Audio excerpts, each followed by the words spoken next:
Hello students and welcome back to our channel Siraj Shaikh. आज normal distribution का lecture number 1 है जिसपे हम कवर करेंगे कंसेप्ट ऑफ नॉर्मल डिस्ट्रीब्यूशन। ये लेसन FI BCom और FI BMS दोनों को है। तो स्टार्ट करेंगे आज का क्लास।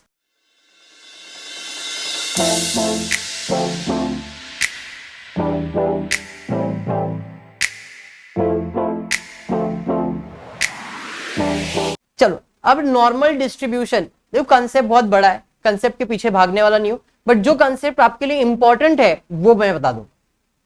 पिछले लेक्चर्स में मतलब इसके पहले जब टॉपिक हमने पढ़ा था प्रोबेबिलिटी डिस्ट्रीब्यूशन, अगर आपको याद होगा तो प्रोबेबिलिटी डिस्ट्रीब्यूशन के अंदर दो कंसेप्ट मैंने आपको बताया था। एक तो नॉर्मल बाइनोमियल डिस्ट्रीब्यूशन था और एक पॉइजन डिस्ट्रीब्यूशन था। तो नॉर्मल डिस्ट्रीब्यूशन में हम क्या करने वाले, तो बाइनोमियल जैसे सॉल्व करते थे या पॉइजन जैसे सॉल्व करते थे ना, वैसा ही है एक नॉर्मल डिस्ट्रीब्यूशन। इसमें very important point is Z. आपको हर सम में z का वैल्यू फाइंड करना है एज अ परसेंटेज। मतलब एक एक्सिस आपने सुना रहेगा, एक्स एक्सिस वाई एक्सिस, ऐसा कुछ सुना है आपने, है नहीं? इसमें हम स्टडी करने वाले हैं एक्स एक्सिस के बारे में, पॉजिटिव एक्स एक्सिस के बारे में या नेगेटिव एक्स एक्सिस के बारे में। मतलब ऐसा कुछ चार्ट होगा जिसमें बीच का जो लाइन होगा ये 0 होगा, क्योंकि एक एक्सिस को डिवाइड करता है। अब मेरा जो आंसर होगा वो हो सकता है नेगेटिव में आए या तो पॉजिटिव में आए। किसका आंसर? z का आंसर, बराबर है। अब नेगेटिव आएगा तो हम एरिया ये बाजू लेंगे, पॉजिटिव आएगा ये। अगर दोनों के बीच में आया तो दोनों का बीच का वैल्यू लेंगे। नेगेटिव से पॉजिटिव आया तो नेगेटिव से पॉजिटिव जाएंगे, पॉजिटिव से नेगेटिव आया, मतलब आपको एक कर्व बनाना है। क्या बनाना है? कर्व, और उसे शेड करना है। यही है नॉर्मल डिस्ट्रीब्यूशन। पहला ही काम है, normal distribution stands for a curve for x axis.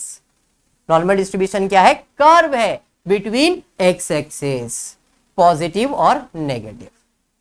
Sir हमको डायग्राम बनाना पड़ेगा क्या? आप सम कर लो, अपने आप डायग्राम बन जाएगा। इतना इजी आपको लगेगा, अरे सम हो गया तो डायग्राम खुद ही बना लोगे। अभी जो बात बोला अगर ये दिमाग में बैठा है तो, जो अभी मैंने आपको बताया नेगेटिव है तो डायग्राम कैसा बनेगा भाई? इतना बनेगा, इतना एरिया को शेड करेंगे, ये बाजू शेड करेंगे। पॉजिटिव है, दोनों है, इतना शेड करेंगे भाई, इधर से इधर तक का है। मतलब आपको नंबर संभालने में 0 तो 1 2 3 4 5 6 इधर रहेगा, -1 -2 -3 -4 -5 ये बाजू रहेगा, और हमारा आंसर इनके बीच में है। तो अपने को मालूम पड़ेगा 2 से लेके -2 तक है, तो 2 से -2 को शेड कर डालेंगे। -2 से लेके एंड तक जाने का, इनफाइनाइट तक जाना है, तो -2 से लेके इनफाइनाइट तक जाएंगे, उधर तक शेड कर देंगे।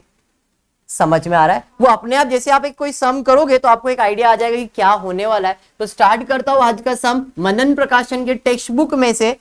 पेज नंबर, मेरे पास जो नया टेक्स्ट बुक है उसमें है पेज नंबर 248, और पुराना जो टेक्स्ट बुक है उसमें है 227। जो मैंने इसके पहले के लेक्चर में बताया था, दो टेक्स्ट बुक, जो भी साल का तुम रेफर कर रहे हो आपको सम्स आपके टेक्स्ट बुक में मिलेगा। सॉल्व सम में सम नंबर 2 क्वेश्चन दिया है, if x follows the distribution with mean and variance, find the probability for x less than equals to 140, p for x greater than equals to 110, and p 100 less than equals to x less than equals to 130। क्या find करने बोला है? Find the probability, that's it, खाली probability find करना है। अब probability find करने के लिए क्या क्या दिया है? क्वेश्चन में मीन दिया है। कितना दिया है मीन? बोलो जरा। 120। वेरिएंस दिया है, कितना दिया है? 1600। वेरिएंस से सबसे पहला काम करना स्टैंडर्ड डिविएशन फाइंड करना। पिछले लेक्चर बताया है वेरिएंस का रूट निकालेंगे तो स्टैंडर्ड डिविएशन आता है। Therefore standard deviation will be root of 1600 which is standard deviation equals to 40।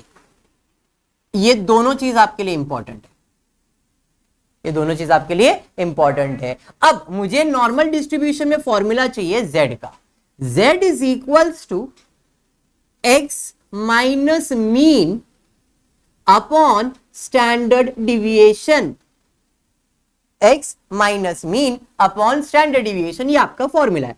z का वैल्यू निकालो और तुमको आंसर मिल गया। इतना ही काम है, इतना ही काम है पूरे लेसन के अंदर, z फाइंड करना। इस क्वेश्चन में सबसे पहला वैल्यू प्रोबेबिलिटी फॉर x क्या बोला है, less than equals to 140। x का वैल्यू 140 या उससे कम। दिमाग चलाओ, अभी मैंने ग्राफ के ऊपर कुछ बताया था आपको,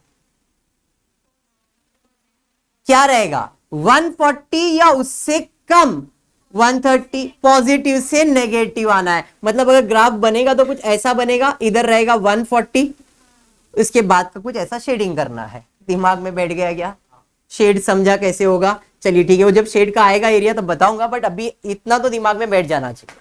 क्लियर? अब आ जाते हैं हम वैल्यू फाइंड। तो फॉर्मूला कहता है z is equal to x minus mean upon S D. Mean मालूम है? हाँ। एच डी मालूम है? हाँ। अब x का वैल्यू क्या बोला है, 140 या उससे कम, तो इधर मैं x का वैल्यू डाल देता हूं 140 माइनस मीन का वैल्यू कितना 120 upon standard deviation. Therefore z is equals to 20 upon 40, z is equals to 0.5। तर आ गया आंसर। मैंने कहा सबर अली आया नहीं अभी। ये जो z का वैल्यू ये प्योर वैल्यू नहीं है, अभी प्योर वैल्यू फाइंड करना है, एरिया फाइंड करना है। तो एरिया फाइंड करने के लिए आपके टेक्स्ट बुक में पीछे की तरफ एक z टेबल दिया रहेगा। टेक्स्ट बुक में पीछे की तरफ लास्ट साइड पे देखो, आपको एक z टेबल जैसा मैंने अभी डिस्प्ले किया वैसा आपको एक z टेबल मिलेगा। दिख रहा है z टेबल? मिला आपको z टेबल? यस। अब इस z टेबल को हमको यूज करना है प्रॉपरली। कैसे यूज करेंगे? तो आपको आंसर क्या आया है 0.5, मतलब हमारा z का वैल्यू क्या है 0.5 है। तो आप देखना आपको जो पहला कॉलम दिख रहा है उधर कुछ 0.0, 0.1, 0.2, 0.3, 0.4 और इधर लिख रहा है 0.00, 0.01, 0.02, ऐसा कुछ आपको दिखता रहेगा। देखो जरा, ऐसा ही कुछ दिख रहा है, हाँ या नहीं? मुझे क्या चाहिए 0.5, 0.5, 0.5। अब ये उसके बाद के नंबर्स है, 0.5 आगे 0 है, ये 0.1 है, ये 0.2 है, 0.3। इसका मतलब क्या है, मुझे 0.5 चाहिए, तो 0.5 में जो पहला वैल्यू होगा वो क्या है देखो जरा। तो इस केस में आपको पहला वैल्यू क्या दिख रहा है, यहां पे 0 पॉइंट का वैल्यू दिख रहा है आपको 0.1916 दिखा, बराबर है।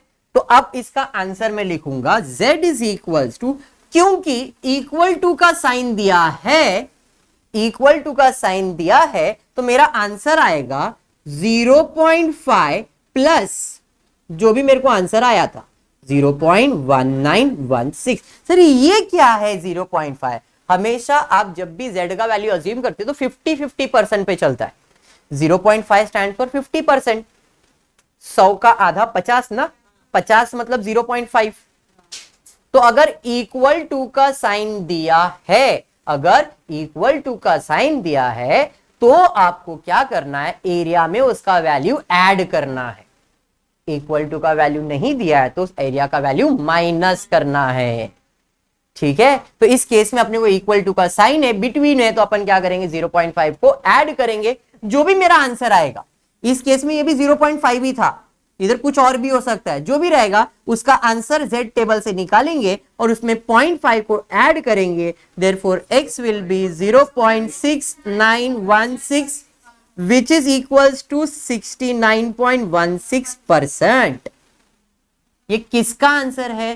पहले वाले का आंसर है, प्रोबेबिलिटी। तो ये मैंने इधर सॉल्व कर दिया, बट ये सेम प्रोसेस आपको इसके नीचे सॉल्व करना है। समझा? जो मैंने इधर लिखा ना, ये सेम चीज आप इधर लिखोगे और उसका आंसर ले लोगे प्रोबेबिलिटी का। क्लियर? समझा? दूसरा क्या फाइंड करना है देखो जरा। अब मुझे फाइंड करना है probability for x greater than equals to 110। अब वापस से क्या करोगे, z is equals to 110 minus 120 upon 40। Clear? -10 upon 40 हो जाएगा। Therefore z is equals to minus कितना आ रहा है यहां पे 25। क्लियर? अब 0.25 कैसे लोगे? तो देखो पहला कॉलम 0.1, 0.0, 0.1, 0.2, 0.3 ऐसा ही है। तो अभी मुझे 0.25 लेना, तो 0.2 लूंगा, 0.00, 0.01, 0.02, 0.03। तो अपने को 0.2 तो मिल गया, सेकेंड डिजिट क्या आना चाहिए 5, 0.01, 02, 03, 04, 05।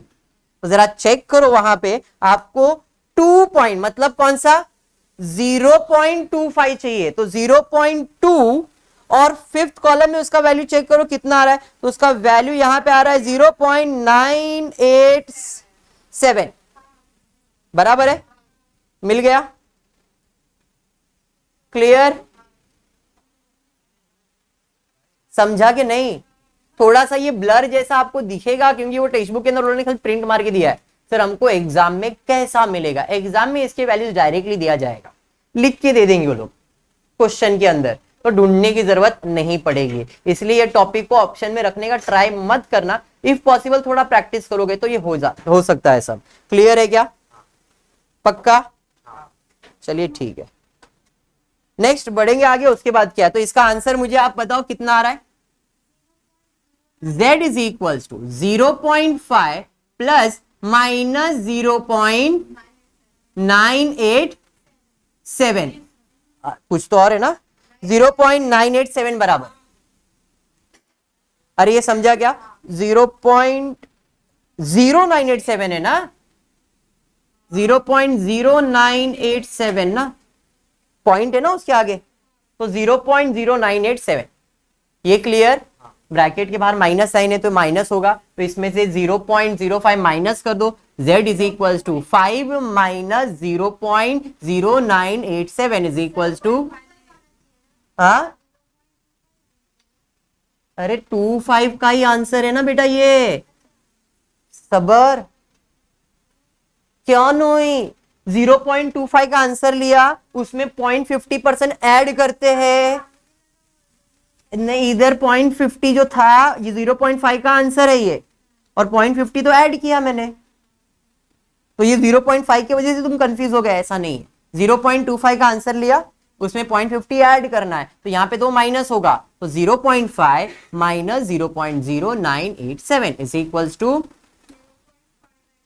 598, बस 598, मतलब 59.8% कर सकते हो आप इसे। बात समझ में आया क्या, क्लियर है, समझा स्वानी? नेक्स्ट उसके बाद क्या पूछा है, देखो अब पूछा है 100 and 130। यहां पे सर इसका डायग्राम कैसे बनेगा, अब इसका आंसर क्या है, x का वैल्यू ग्रेटर देन 110, 110 से बड़ा चाहिए उसको आंसर। मतलब अगर मैं इसका ग्राफ ड्रॉ करने की बात करूंगा, ये इसका कर्व है, बराबर है, ये कर्व ऐसा ही रहने वाला हमेशा, 110 से बड़ा,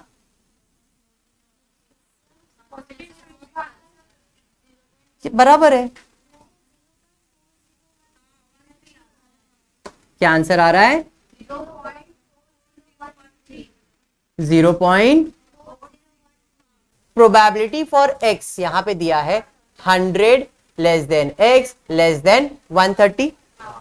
अब इधर स्पेसिफाई कर दिया है, जब एरिया स्पेसिफाई हो गया है तो 50% ऐड लेस नहीं करने का, क्यों, क्योंकि 100 और 130 के बीच में चाहिए, तो एरिया 50% नहीं लिया जाएगा, क्योंकि 100 130 के बीच का आंसर है, सीधा सीधा हिसाब है।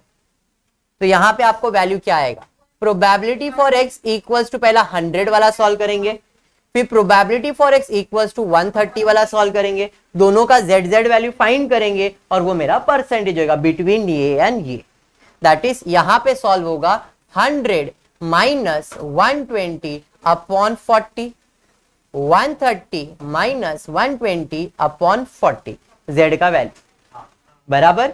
देखो यहां पे आंसर आ जाएगा आपको -20 अपॉन 40, 10 अपॉन 40, माइनस 1/2 0.5, और यहां पे 0.25, बराबर है। अब ये ऑलरेडी आपने सॉल्व किया है, दोनों सॉल्व किया है, तो इधर 0.5 का आंसर है 0.1916, 0.1916, और इसका आंसर कितना है 0.98987।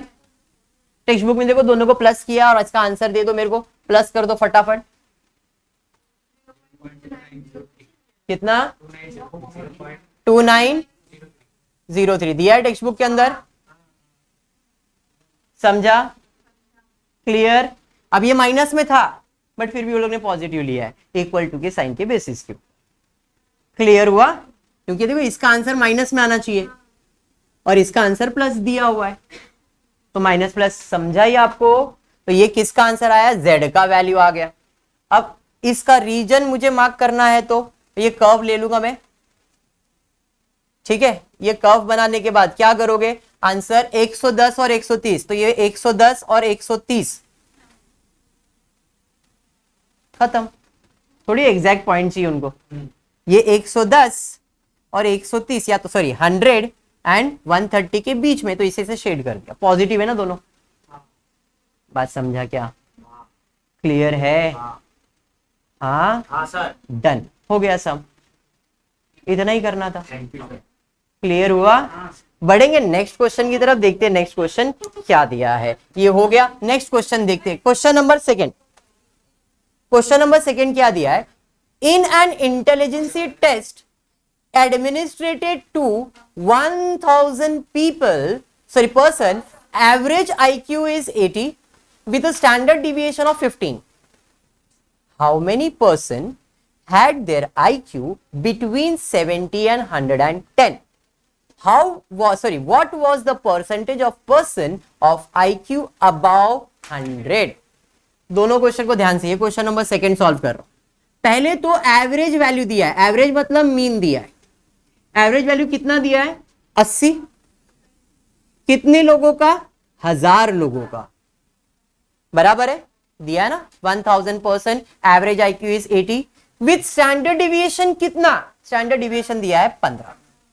पहला फाइंड करना है प्रोबेबिलिटी फॉर एक्स 72 कितने के बीच में बोला है? 70 एंड 110 के बीच में बोला है। How many person have their IQ between 70 and 110? 70 और 110 के बीच में वैल्यू, मतलब 70 less than equals to x less than equals to 110। 70 से बड़ा 110 से छोटा, ये अपने को वैल्यू फाइंड करना है। क्लियर? चलिए फिर स्टार्ट करेंगे। तो यहां पे z is equals to 70 minus mean का वैल्यू कितना? 80 upon standard deviation 50 less than, यहां पे आएगा 110 लेस देन 80 सॉरी माइनस 80 15। समझा? मैंने 2 बार क्यों सॉल्व किया? समझा नहीं है? विच इज इक्वल्स टू यहां पे आएगा माइनस 10 अपॉन 15 और यहां पे आ जाएगा आपको 30 अपॉन 15। इधर आपको आंसर 0.66 और यहां पे 0.5 देख लो। 30 है ना, 0.5 नहीं, 15 आ जाएगा ना यहाँ पे।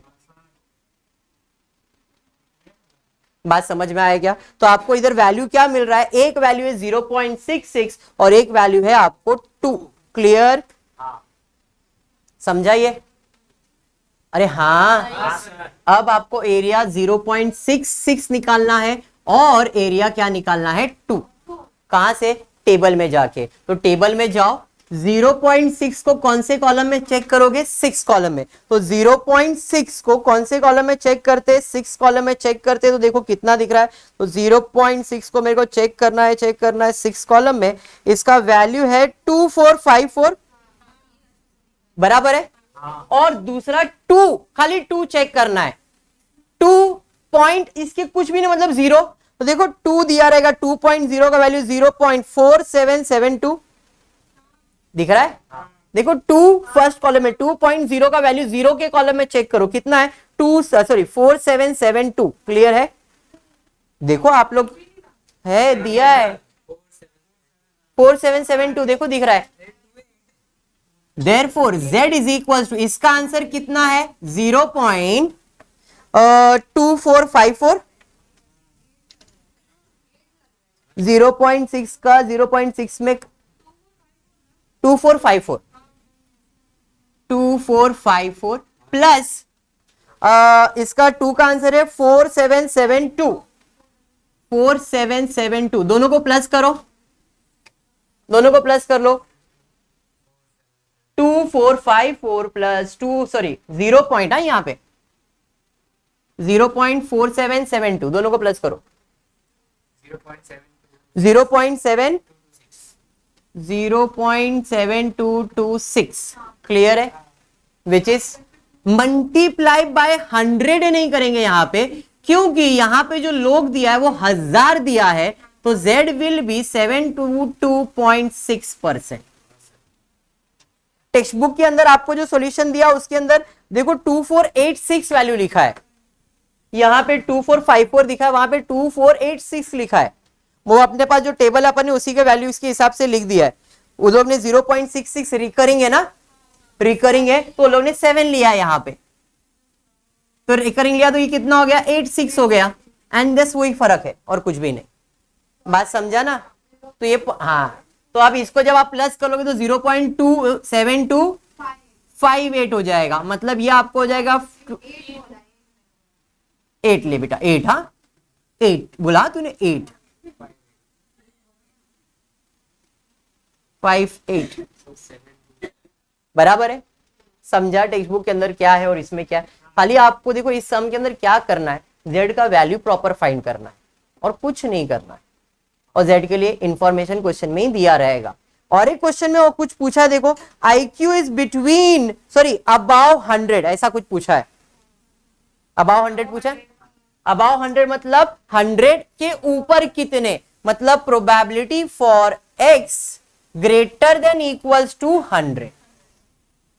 बात समझा क्या? तो ग्रेटर देन इक्वल्स टू 100 के अंदर क्या करोगे, x का वैल्यू 100 ले लोगे, minus 80 upon 15, that is 20 upon 15 is equals to 33 recurring. अभी इसको 4 नहीं कर सकते, हाँ 0.66 को 67 कर दिया था, इसे 3 4 नहीं कर सकते। तो 1.3 को कौन से कॉलम में चेक करना है, थर्ड कॉलम में। तो 1.3 को जरा थर्ड कॉलम में चेक करो कितना आ रहा है। देखो 1.3 को थर्ड कॉलम में अगर मैं चेक कर रहा हूं तो मुझे इसका आंसर 4082, 4082 देखो 4082 आएगा, 4082 आएगा। हाँ, अब यहां पे इक्वल टू का साइन बोला है क्या, चेक करो जरा, नहीं बोला है। अबाव 100, अबाव 100 मतलब 100 तो नहीं चाहिए, 100 नहीं चाहिए मतलब 100 से बड़ा नंबर चाहिए उसे। तो मुझे z का आंसर आया, z इज इक्वल्स टू 0.48, अरे 3-4 डिजिट है ना, 0.4082।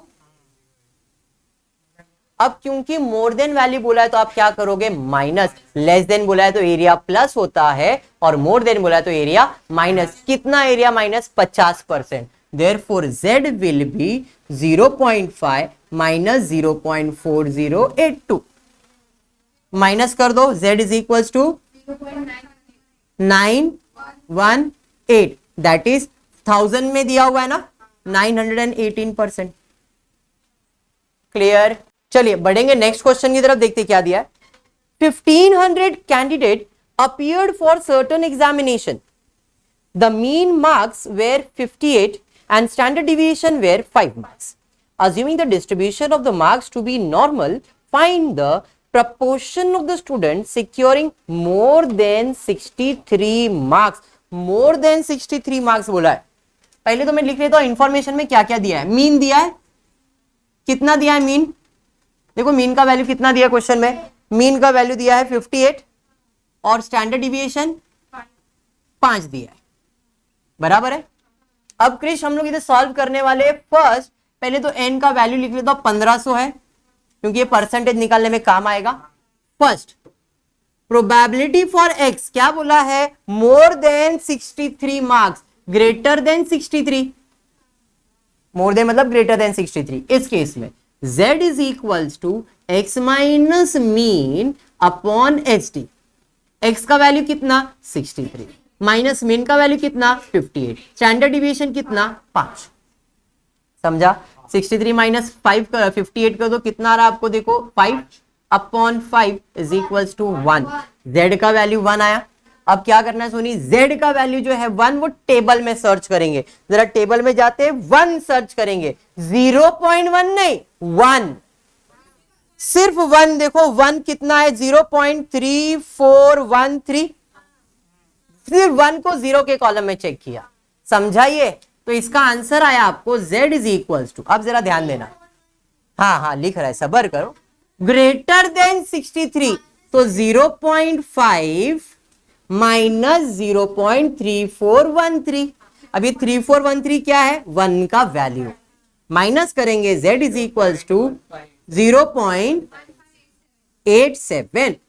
परसेंटेज की बात करूंगा तो 0.1587 इंटू 1500 करेंगे। अब 1500 क्यों, नंबर ऑफ कैंडिडेट, समझा, that is 23805। Done with the first one.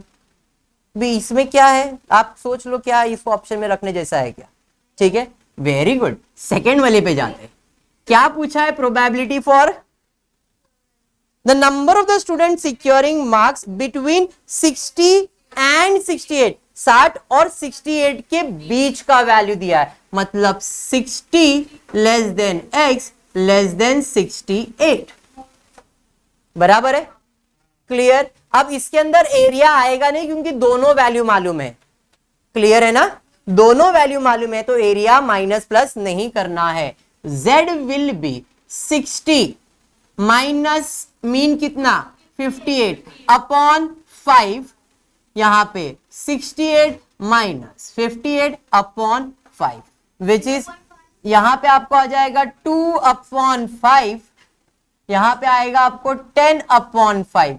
Minus में कैसे आ रहा है,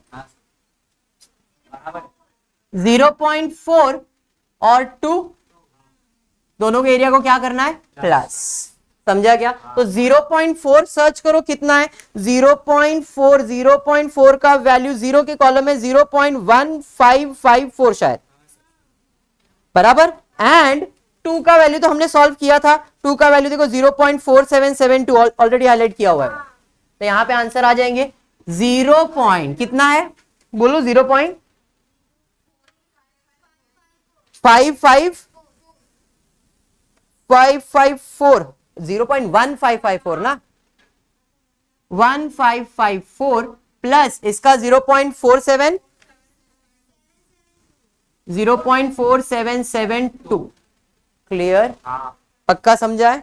60 और 68 के बीच का वैल्यू चाहिए, तो हमको ये 68 बिगर नंबर है, ये स्मॉलर नंबर है, तो हम क्या करेंगे, bigger number that is bigger area minus the smaller area, therefore z will be 0.4772 minus 0.1554, therefore z is equals to 0.3218। अब नंबर ऑफ स्टूडेंट के हिसाब से 0.3218 इंटू कितने स्टूडेंट्स है, 1500, देयरफॉर 482%, क्लियर। और एक कुछ पूछा है क्या, देखो दो ही चीज पूछा था, बढ़ेंगे next question, question number 5th text book. और एक चीज पूछा है ना, थर्ड वन भी तो पूछा है, क्या है Soham, the percentage of student with marks below 53। Below 53 का मतलब 53 से कम वैल्यू चाहिए, बराबर है। Probability for x less than 53, बराबर है। अब लेस देन 53 देखो, z is equals to 53 minus 58 upon 5, चलो माइनस 5 अपॉन 5 माइनस 1, माइनस 1 का वैल्यू हमने अभी 1 का वैल्यू फाइंड किया था। अब लेस देन का साइन है तो z is equals to 0.5 minus कितना 0.3413, फटाफट माइनस करो, बताओ कितना आ रहा है, माइनस करके 0.15, z इज इक्वल टू 0.1587। अब इसको मल्टीप्लाई बाय कितने स्टूडेंट्स, 100,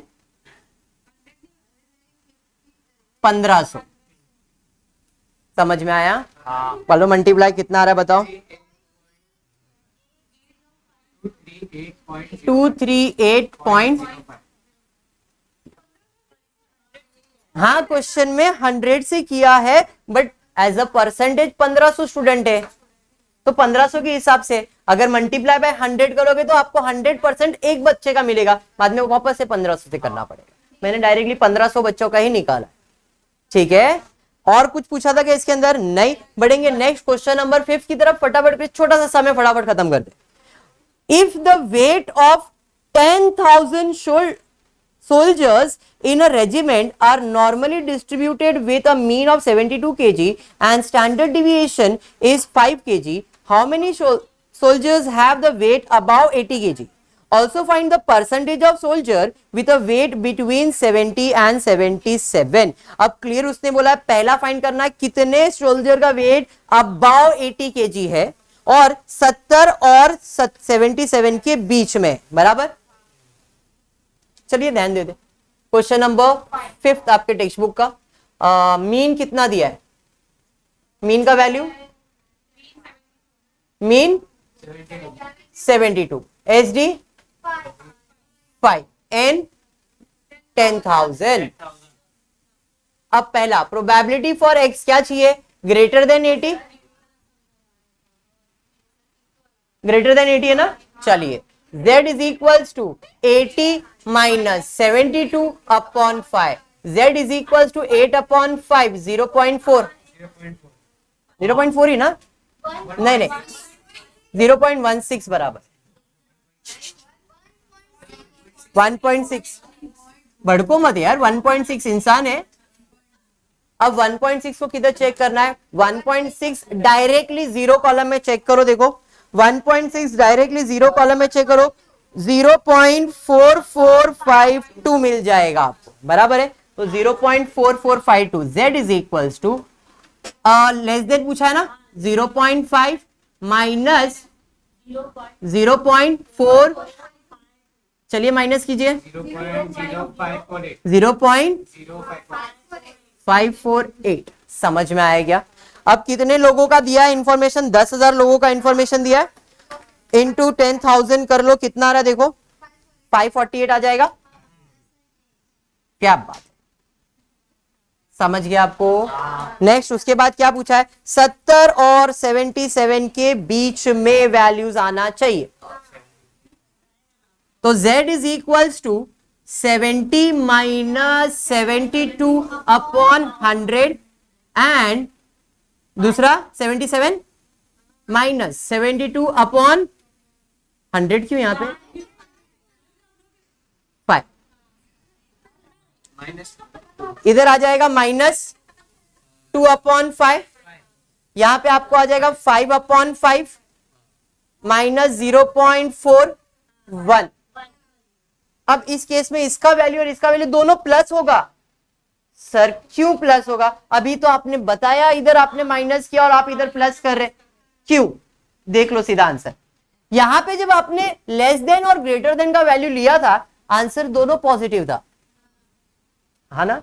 यहां पे लेस देन और ग्रेटर देन किया मतलब एक नेगेटिव पॉजिटिव आया ना, तो मतलब ये लोगों ने इंक्लूड कर चुका है यहाँ पे, वो पॉजिटिव होगा मतलब ऐड ही होगा ना, ये समझा आपको। इसलिए यहाँ पे ऐड होगा और वहां पे सब्सट्रैक्ट हो रहा, माइनस माइनस क्या हो जाएगा? प्लस। इसमें से बड़ा नंबर में से छोटा नंबर माइनस करना, माइनस माइनस क्या होने वाला? प्लस। इसलिए बोला, नहीं तो फिर बाद में पूछोगे ऐसा क्यों किया सर आपने। प्लस ही होता है, वही बोलना है। चलिए 0.04 का वैल्यू देखो, 0.4 का फोर्थ कॉलम में वैल्यू कितना दिया है? 0.4 का वैल्यू हमने ऑलरेडी किया है, हाँ 1554 दिख रहा है मुझे। 0.4 का वैल्यू 1554 और 1 का वैल्यू तो डायरेक्टली है 0.3413, देखो है ना। चलो दोनों का अपने को सेम ही दिख रहा है। फिर यहां पे आंसर कितना है? 0.1554 प्लस 0.3413, दोनों प्लस मैंने क्यों किया समझा ना। इधर मैंने बताया था bigger minus smaller, bigger minus smaller, minus minus plus होने वाला है, तो इसका आंसर हो जाएगा 0.67 मल्टीप्लाई बाय 10,000 करोगे 4967%। क्लियर? पक्का नेक्स्ट क्लास के अंदर इसके आगे की कंसेप्ट को क्लियर करेंगे। आज के लिए इतना ही। होपफुली आपको वीडियो पसंद आया तो प्लीज वीडियो को लाइक कर देना, फ्रेंड्स ग्रुप में शेयर करना और चैनल को सब्सक्राइब करना। Thank you for watching the video.